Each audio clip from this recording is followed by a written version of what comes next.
El Señor esté con vosotros.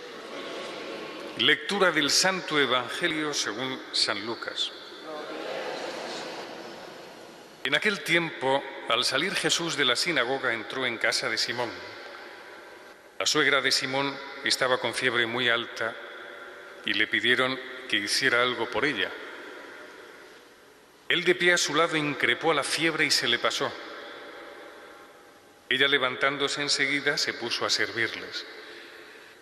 Al ponerse el sol, los que tenían enfermos, con el mal que fuera, se los llevaban, y él, poniendo las manos sobre cada uno, los iba curando.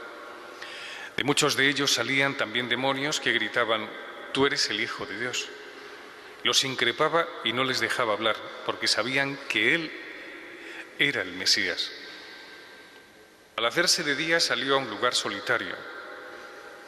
La gente lo andaba buscando, dieron con él e intentaban retenerlo para que no se les fuese. Pero él les dijo: «También a los otros pueblos tengo que anunciarles el reino de Dios, para eso me han enviado». Y predicaba en las sinagogas de Judea. Palabra del Señor. Gloria. Es un gesto maravilloso el de imponer las manos, el de poner las manos sobre un enfermo, sobre alguien que lo está pasando mal. Nosotros los sacerdotes, yo en los últimos días he puesto las manos sobre bastantes enfermos. En concreto un tío mío que se estaba muriendo y le puse las manos. Siempre me quedo como un rato rezando sobre el enfermo.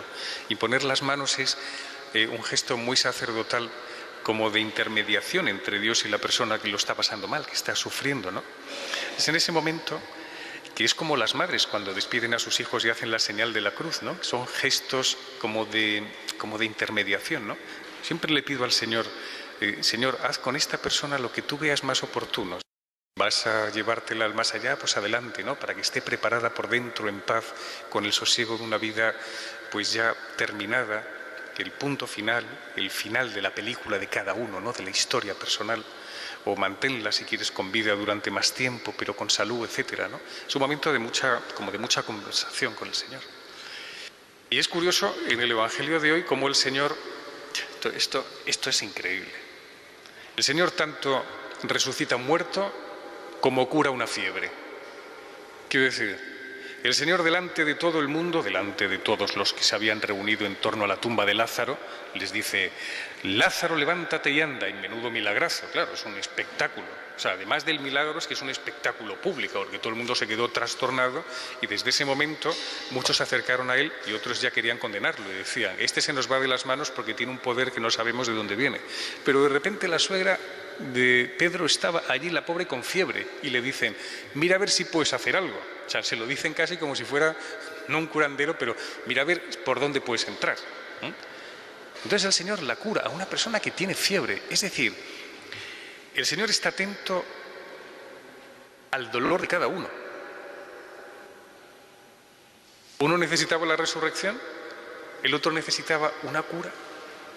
Tú que tienes un dolor ahora mismo interno que no te deja en paz, el Señor lo sabe y está preocupado, Intenta por todos los medios también sanarte, no te creas. Que tienes a alguien de tu familia que está sufriendo mucho, que tienes a alguien que te ha hecho daño y estás ahí, que no sabes cómo quitártelo de encima. Es decir, cada uno, el daño propio, la fiebre propia, el Señor la conoce muy bien.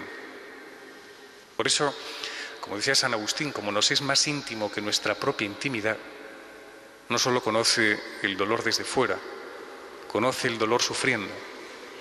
El Señor lo pasa mal dentro de cada uno.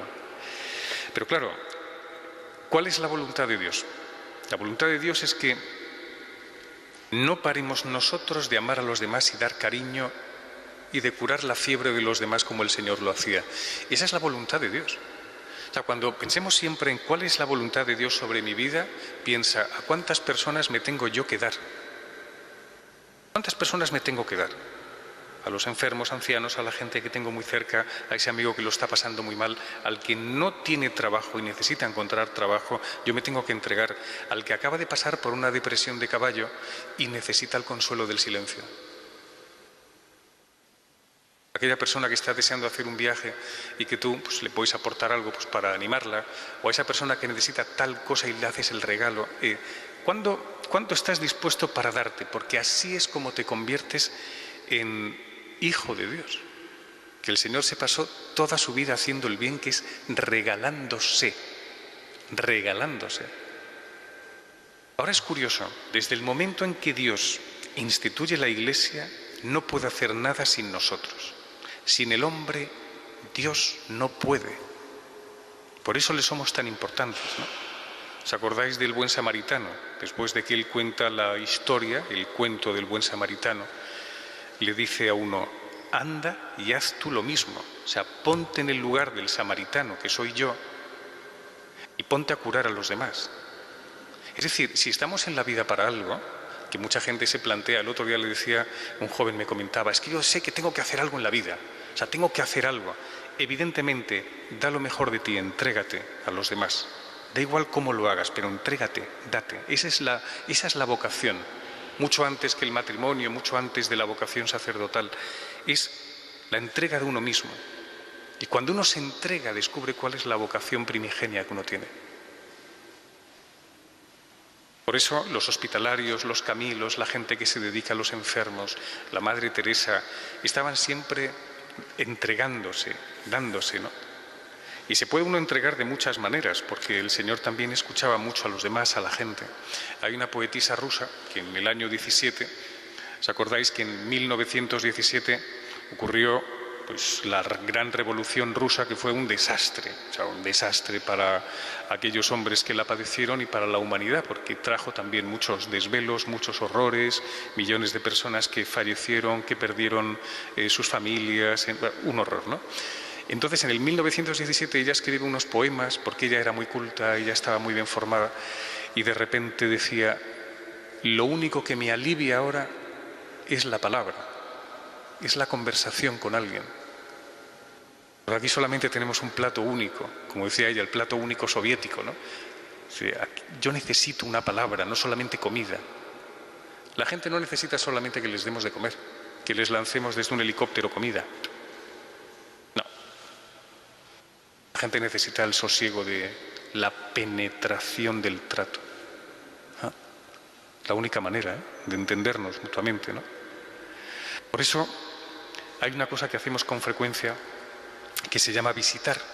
Cuando visitamos a los demás, tú visitas a alguien que está enfermo, tú visitas a una amiga, tú visitas a alguien conocido, un amiguete del alma y tal, ¿no? Tú piensas que visitar es dar, siempre. Siempre que visites a alguien estás dándote. No hace falta un gran discurso, no ponerte a hablar, no ponerte nada. Visitar a alguien es darte ya. Y por último, el Señor se marcha para estar solo, después de haber estado curando, poniendo la mano a los enfermos, le cura la fiebre de la suegra, que debía estar encantada, porque cuando uno está con fiebre está hecho polvo, y entonces ya estaba encantada y se ponía allí a servir y tal, ¿no? Sí, inmediatamente a uno le entra la energía de la actividad, ¿no? Y después el Señor se marcha, se queda solo, ¿no? Porque Él se da cuenta de que la capacidad que uno tiene para entregarse depende de su vinculación con alguien, Él con el Padre. Yo no puedo dar de mí mismo si no estoy vinculado a Dios mismo. No puedo. No puedo darme del todo. Yo no puedo visitar a alguien y darme si yo no estoy vinculado a Dios. Si no, mis fuerzas menguan más pronto o más tarde.